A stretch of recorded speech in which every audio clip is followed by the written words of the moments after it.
ఇచ్చినందుకు ప్రత్యేక ధన్యవాదాలు అధ్యక్ష. సభ్యురాలు మాట్లాడిన సమస్యలన్నీ కూడా నోట్ చేసుకోవడం జరిగింది. అధ్యక్ష, థ్యాంక్ యూ సార్.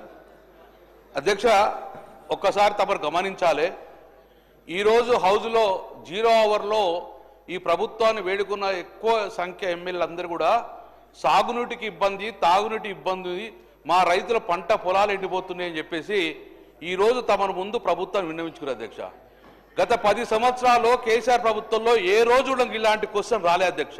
కాబట్టి ఇది ఒక క్వశ్చన్ అధ్యక్ష. మా కరీంనగర్లో అధ్యక్ష అధ్యక్ష అడుగుతున్నా అధ్యక్ష, వెంకటేశ్వర్లు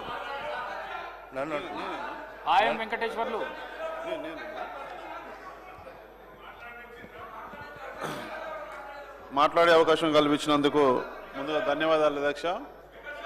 నా నియోజకవర్గం పినపాక నియోజకవర్గం పూర్తిగా ఏజెన్సీ ప్రాంతం అధ్యక్ష. నా నియోజకవర్గంలో 7 మండలాలు ఉంటే 4 మండలాలు బోర్గంపాడు, అశ్వాపురం, మనుగూరు, పినపాక 4 మండలాలు కూడా గోదావరి పరివాహక ప్రాంతంలో ఉన్నటువంటి ప్రాంతం. ఈ గోదావరి వరద ముంపుకు పినపాక నియోజకవర్గంలో మరి అనేక గ్రామాల్లో వందలాది కుటుంబాలు ప్రతి సంవత్సరం కూడా ఈ గోదావరి వరద ముంపు గురయ్యి ఆస్తి నష్టం, ప్రాణ నష్టం, అదేవిధంగా పంటల నష్టం కూడా జరుగుతూ ఉంది అధ్యక్ష. మరి గోదావరికి సంబంధించి 1974లో 77 అడుగులు, 1984లో 76 అడుగులు, 2006లో 75 అడుగులు, 2022లో 76 అడుగుల అధ్యక్ష. వచ్చినప్పుడు భారీ వర్షాలకు మరి గోదావరి వరద పొంగి అనేక గ్రామాలలో నా నియోజకవర్గం పరివాహక గోదావరి పరివాహక ప్రాంతం 4 మండలాలు ఉన్నాయి. 4 మండలాలు ఉన్నటువంటి అనేక గ్రామాలలో వందల కుటుంబాలు ఆర్థికంగా నష్టపోయారు, ప్రాణ నష్టం జరిగింది. అదే కాకుండా పంటల నష్టం కూడా జరిగే ప్రతి సంవత్సరం కూడా ఈ రకంగా ఇబ్బందులకు గురవుతూ ఉన్నారు. 2022లో మరి భారీ వర్షాలకు ఆనాటి ముఖ్యమంత్రి గౌరవనీయులు కేసీఆర్ గారు భద్రాచలం జూలై 17వ తారీఖున వచ్చిన సందర్భంలో ప్రకటన చేశారు అధ్యక్ష ప్రెస్ మీట్లో.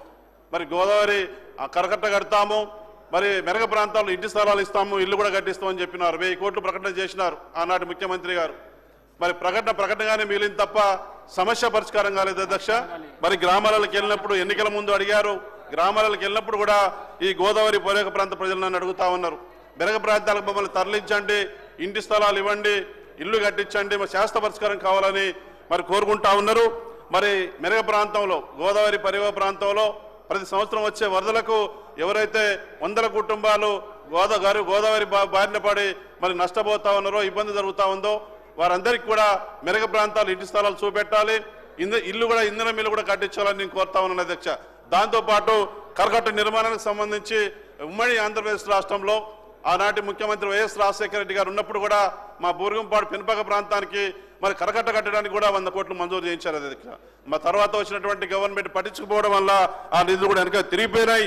తప్పనిసరిగా పినపాక నియోజకవర్గంలో మరి గోదావరి వరద ప్రాంతం ముంపు నుంచి కాపాడడానికి ఖచ్చితంగా మెరగ ప్రాంతంలో ఇంటి స్థలాలు, ఇందిరా మిల్లు ఇవ్వాలని, అదేవిధంగా కరకట్ట నిర్మాణానికి కూడా నిధులు మంజూరు చేయాలని తమ ద్వారా మరి రాష్ట్ర ప్రభుత్వాన్ని కోరుతా ఉన్నాను అధ్యక్ష.